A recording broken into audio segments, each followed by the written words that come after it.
Hello guys, आप सभी का स्वागत है गवर्नमेंट एग्ज़ाम जीके के इस चैनल में। आज हम बात करने वाले हैं विभिन्न प्रतियोगी परीक्षा के जनरल नॉलेज के प्राचीन भारत के इतिहास के कुछ बहुत महत्वपूर्ण प्रश्नों के बारे में।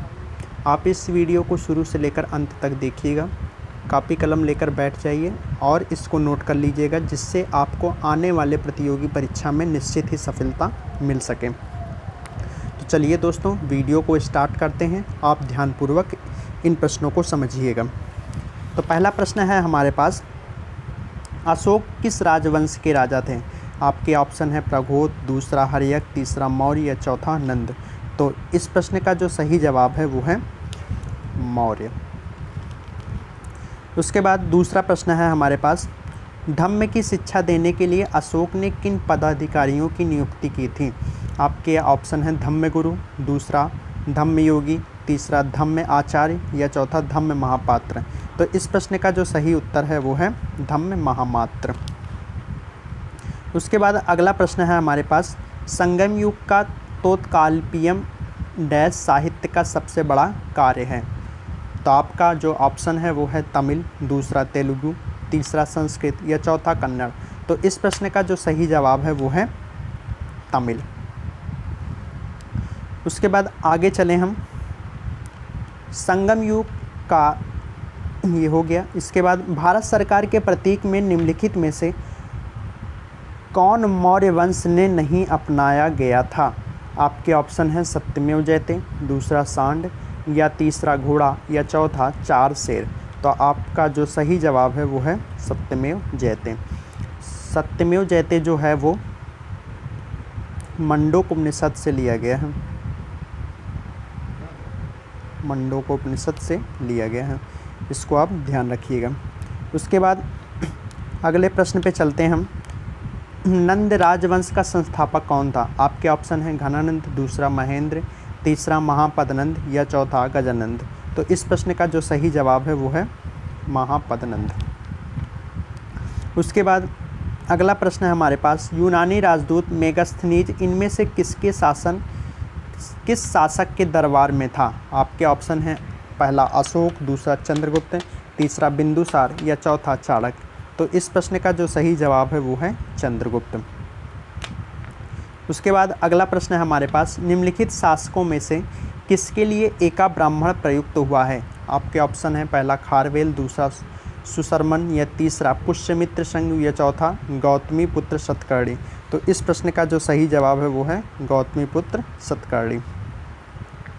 उसके बाद अगला प्रश्न है हमारे पास, ग्रीक यूनानी लेखकों द्वारा अग्रमीज या जैंडमीज किसे कहा गया है?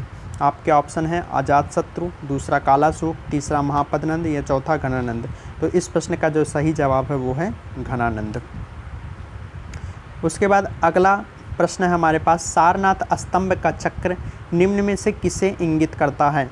आपके ऑप्शन है पहला कानून, दूसरा क्रांति, तीसरा प्रगति या चौथा धम्म। तो इस प्रश्न का जो सही उत्तर है वो है प्रगति।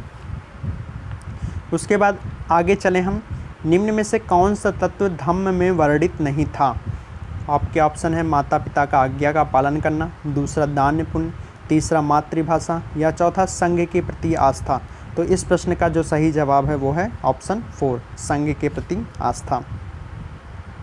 उसके बाद प्रश्न संख्या अगला, धम्मेक स्तूप निम्नलिखित में से किस स्थान पर स्थित है? तो आपके ऑप्शन बोध गया, दूसरा सारनाथ, तीसरा सांची या चौथा कौशाम्बी। तो इस प्रश्न का जो सही जवाब है वो है सारनाथ। सारनाथ में धम्मेक स्तूप स्थित है।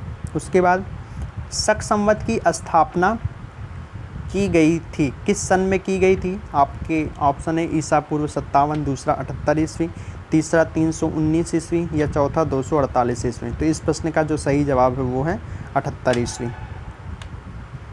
उसके बाद चोल साम्राज्य के संस्थापक का नाम बताइए जिसने तंजौर पर कब्जा किया और जिसके बाद आदित्य प्रथम राजा बना। तो आपके जो ऑप्शन हैं वो हैं गंडकादित्य, दूसरा उत्तम, तीसरा राजाधिराज या चौथा विजयालय। तो इस प्रश्न का जो सही जवाब है वो है विजयालय। उसके बाद अगला प्रश्न है हमारे पास, सारनाथ में स्थित स्तूप का निर्माण महान मौर्य सम्राट अशोक ने किया था। यह भारत में स्थित प्रमुख बौद्ध संरचनाओं में से एक है। आपके ऑप्शन है धौली, दूसरा धमेक, तीसरा भरुच या चौथा ललितगिरी। तो इस प्रश्न का जो सही जवाब है वो है धमेक। उसके बाद नेक्स्ट प्रश्न हमारे पास, भारत में चट्टानों को काट कर बनाई गई सबसे पुरानी बची हुई बराबर गुफाएं निम्नलिखित में से किस काल की हैं? तो इस प्रश्न का जो ऑप्शन है वो है पहला चोल वंश, दूसरा गुप्त साम्राज्य, तीसरा मौर्य साम्राज्य या चौथा चेरा वंश। तो इस प्रश्न का जो सही जवाब है वो है मौर्य साम्राज्य। उसके बाद अगला प्रश्न है हमारे पास, सिकंदर ने भारत पे हमला कब किया था? तो आपके ऑप्शन है 467 ईस्वी पूर्व, दूसरा 323 ईस्वी पूर्व, तीसरा 454 ईसा पूर्व या चौथा 326 ईसा पूर्व। तो इस प्रश्न का जो सही जवाब है वो है 326 ईसा पूर्व। सिकंदर ने भारत पर आक्रमण किया था। उसके बाद हमारा अगला प्रश्न है, तमिल महाकाव्य शिलप्पदिकारम का लेखन किसने किया है? आपके ऑप्शन है पहला सतनार, दूसरा इलंगो आदिकल, तीसरा तिरुवल्लुवर या चौथा अव्वैयार। तो इस प्रश्न का जो सही जवाब है वो है इलिंगो आदिगल। उसके बाद हम आगे चलें, निम्नलिखित में से किसे देवनामपीय के नाम से जाना जाता है? तो आपके ऑप्शन है पहला कनिष्क, दूसरा अमोघवर्ष, तीसरा अशोक या चौथा खारवेल। तो इस प्रश्न का जो सही जवाब है वो है अशोक। उसके बाद हम आगे चलें, प्राचीन भारत में गांधार कला किस साम्राज्य के समय विकसित हुई? तो आपके ऑप्शन है पहला कुषाण, दूसरा गुप्त, तीसरा मौर्य या चौथा चोल। तो इस प्रश्न का जो सही जवाब है वो है कुषाण। उसके बाद आगे चलें, निम्नलिखित में से कौन से स्तंभ शैल कर्तित स्तंभों को दर्शाते हैं? पहला ऑप्शन आपका अकामिनियम स्तंभ, दूसरा गोथिक स्तंभ, तीसरा मौर्य स्तंभ या चौथा फारसी स्तंभ। ये प्रश्न SSC multitasking non technical staff परीक्षा 13/8/2019 के प्रथम पाली में पूछा गया है। तो इस प्रश्न का जो सही जवाब है वो है मौर्य स्तंभ। उसके बाद आगे चलें हम, तीन विभिन्न कालों अर्थात मौर्य काल, गुप्त काल और मुगल काल के शिलालेखों से युक्त एक स्तंभ कहाँ स्थित है? पहला लौरिया नंदनगढ़ में, दूसरा टोपरा में या तीसरा इलाहाबाद प्रयागराज में या चौथा रुक्मिणीदेवी में। तो इस प्रश्न का जो सही जवाब है वो है इलाहाबाद में। उसके बाद अगला प्रश्न है हमारे पास, तोल्काप्पियर भाषा के एक प्रसिद्ध प्राचीन व्याकरण है। आपके ऑप्शन है तमिल, दूसरा तेलुगु, तीसरा कन्नड़ या चौथा उड़िया। तो इस प्रश्न का जो सही जवाब है वो है तमिल। उसके बाद लगभग 600 वर्षों तक परित्यक्त रहने के बाद सांची की खोज किस वर्ष की गई? आपके ऑप्शन है पहला 1816, दूसरा 1818, तीसरा 1814 या चौथा 1820। तो इस प्रश्न का जो सही जवाब है वो है दूसरा 1818 ईस्वी में।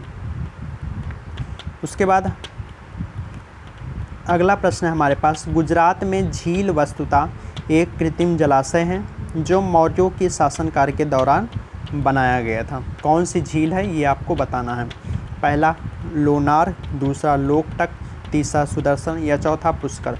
तो इस प्रश्न का जो सही जवाब है वो है सुदर्शन। उसके बाद आगे चले हम, इलाहाबाद स्तंभ शिलालेख किसने बनवाया था? आपके ऑप्शन है हरिसेन, दूसरा महासेन या तीसरा वीरसेन या चौथा विष्णुसेन। तो इस प्रश्न का जो सही जवाब है वो है हरिसेन। आगे बढ़ते हैं दोस्तों, अगला प्रश्न है हमारे पास, विक्रमशिला विश्वविद्यालय की स्थापना किसने की थी? आपके ऑप्शन जो हैं वो है पहला गोपाल, दूसरा देवपाल, तीसरा कर्ण या चौथा धर्मपाल। तो इस प्रश्न का जो सही जवाब है वो है धर्मपाल। आगे चलें, वाराह मिहिर कौन क्या है? पहला खगोलज्ञ, दूसरा अंतरिक्ष यात्री, तीसरा अंतरिक्ष शटल या चौथा पावर स्टेशन। तो इस प्रश्न का जो सही जवाब है वो है खगोलज्ञ। उसके बाद अगला प्रश्न हमारे पास, शून्य के सिद्धांत का प्रतिपादन किसने किया? आपके ऑप्शन, पहला चरक, दूसरा चाणक्य, तीसरा आर्यभट्ट या चौथा वाराहमिहिर। तो इस प्रश्न का जो सही जवाब है वो है आर्यभट्ट। शून्य के सिद्धांत का प्रतिपादन आर्यभट्ट ने किया। उसके बाद अगला प्रश्न है हमारे पास, चीनी यात्री सुंग यून भारत कब आया? आपके ऑप्शन, 510 ईस्वी, दूसरा 518 ईस्वी, तीसरा 525 ईस्वी या चौथा 558 ईस्वी। तो इस प्रश्न का जो सही जवाब है वो है 518 ईस्वी। उसके बाद, अलवार संतों का आविर्भाव निम्नलिखित में से किस आधुनिक राज्य में हुआ? आपके ऑप्शन, तमिलनाडु, दूसरा केरल या तीसरा कर्नाटक या चौथा महाराष्ट्र। इस प्रश्न का जो सही जवाब है वो है तमिलनाडु। उसके बाद अगले प्रश्न पे चले हम, लिच्छवी दौहित्र किसे कहते हैं? आपके ऑप्शन, पहला चंद्रगुप्त प्रथम को, दूसरा स्कंदगुप्त को, तीसरा कुमारगुप्त को या चौथा समुद्रगुप्त। तो इस प्रश्न का जो सही जवाब है वो है समुद्रगुप्त। समुद्रगुप्त को ही हम लिच्छवी दौहित्र कहते हैं। इसके बाद अगला प्रश्न है हमारे पास, निम्नलिखित में से किस अभिलेख शिलालेख में सती प्रथा का प्राचीनतम संदर्भ मिलता है? तो आपके ऑप्शन है, इलाहाबाद स्तंभ शिलालेख, दूसरा भानुगुप्त का मरण शिलालेख, तीसरा पुलकेशिन द्वितीय का पेट्रोल स्थित शिलालेख या चौथा भानुगुप्त का भितान शिलालेख। तो इस प्रश्न का जो सही जवाब है वो है ऑप्शन 2, भानुगुप्त का मरण शिलालेख। उसके बाद प्रश्न संख्या अगला हमारा है, हर्षचरित निम्नलिखित में से किसके द्वारा लिखी गई है? आपके ऑप्शन जो है वो, पहला कालिदास, दूसरा बाणभट्ट, तीसरा वाल्मीकि, चौथा व्यास। तो इस प्रश्न का जो सही जवाब है वो है वाल्मीकि। ये प्रश्न कई एग्जाम में पूछा गया है। उसके बाद आगे हम चलते हैं, अजंता और एलोरा की गुफाएं भारत के किस राज्य में स्थित हैं? आपके ऑप्शन, केरल, दूसरा उड़ीसा, तीसरा महाराष्ट्र या चौथा जम्मू और कश्मीर। तो इस प्रश्न का जो सही जवाब है वो है महाराष्ट्र। उसके बाद हम आगे चलें, नालंदा विश्वविद्यालय की स्थापना किसके द्वारा की गई? तो आपके ऑप्शन है, हर्षवर्धन, दूसरा कुमारगुप्त, तीसरा समुद्रगुप्त या चौथा चंद्रगुप्त। तो इस प्रश्न का जो सही जवाब है वो है कुमारगुप्त। उसके बाद, बाणभट्ट निम्नलिखित में से किस सम्राट के राज दरबारी कवि थे? आपके ऑप्शन, विक्रमादित्य, दूसरा कुमारगुप्त, तीसरा हर्षवर्धन या चौथा कनिष्क। तो इस प्रश्न का जो सही जवाब है वो है हर्षवर्धन। उसके बाद अगला प्रश्न है हमारे पास, हेनस्वांग किसके शासनकाल के दौरान भारत आया था? तो आपके ऑप्शन जो हैं, चंद्रगुप्त प्रथम, दूसरा चंद्रगुप्त द्वितीय, तीसरा हर्षवर्धन या चौथा रुद्रदमन। तो इस प्रश्न का जो सही जवाब है वो है हर्षवर्धन। उसके बाद हमारा नेक्स्ट प्रश्न है, निम्नलिखित में से किसकी जानकारी अशोक के शिलालेखों से मिलती है? आपके ऑप्शन जो हैं वो हैं, जीवन मृत्यु, आंतरिक नीति, तीसरा विदेशी नीति या चौथा सभी विकल्प सही हैं। तो अशोक के शिलालेख से सभी की जानकारी मिलती है। तो इस प्रश्न का जो सही जवाब होगा वो होगा सभी विकल्प सही हैं। उसके बाद हम आगे चलें, निम्नलिखित में से किसने सांची के स्तूप का निर्माण कराया था? आपके ऑप्शन, अशोक, दूसरा गौतम बुद्ध, तीसरा चोल या चौथा पल्लव। तो इस प्रश्न का जो सही जवाब है वो है अशोक। सांची के स्तूप का निर्माण अशोक ने करवाया था। उसके बाद, कुषाण साम्राज्य के संस्थापक कौन थे? तो आपके ऑप्शन जो है, कनिष्क, दूसरा विमा कडफिसेस, तीसरा कुजुल कडफिसेस या चौथा वशिष्ठ। तो इस प्रश्न का जो सही जवाब है वो है कुजुल कडफिसेस। उसके बाद हमारे पास अगला प्रश्न है, सारनाथ स्तंभ के ऊपर रखे हुए शेर जिन्हें हम अपने नोटों पर देखते हैं वास्तविकता में किस पदार्थ का नक्काशित है? तो आपके ऑप्शन जो है, पहला कांच, दूसरा पत्थर, तीसरा लोहा या चौथा तांबा। तो इस प्रश्न का जो सही जवाब है वो है पत्थर। उसके बाद हमारा अगला प्रश्न है, भारतीय नेपोलियन की उपाधि किसे दी गई? आपके ऑप्शन हैं, चंद्रगुप्त मौर्य, दूसरा समुद्रगुप्त, तीसरा चंद्रगुप्त प्रथम, चौथा हर्षवर्धन। तो इस प्रश्न का जो सही जवाब है वो है समुद्रगुप्त। उसके बाद अगला प्रश्न है हमारे पास, पहला ज्ञात गुप्त शासक कौन था? आपके ऑप्शन हैं श्रीगुप्त, दूसरा चंद्रगुप्त प्रथम, तीसरा घटोत्कच या चौथा कुमारगुप्त प्रथम। तो इस प्रश्न का जो सही जवाब है वो है श्रीगुप्त। उसके बाद अगला प्रश्न है हमारे पास, चीनी यात्री काफियान किस गुप्त शासक के शासनकाल के दौरान भारत आया था?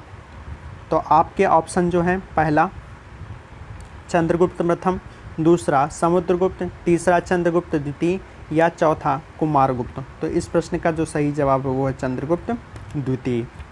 उसके बाद हम अगला प्रश्न देखते हैं, कवि कालिदास किसके राजकवि थे?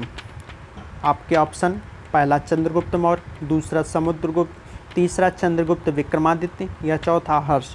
तो इस प्रश्न का जो सही जवाब है वो है चंद्रगुप्त विक्रमादित्य। उसके बाद अगला प्रश्न है हमारे पास, राजा हर्ष ने अपनी राजधानी कहाँ से कहाँ स्थानांतरित की थी?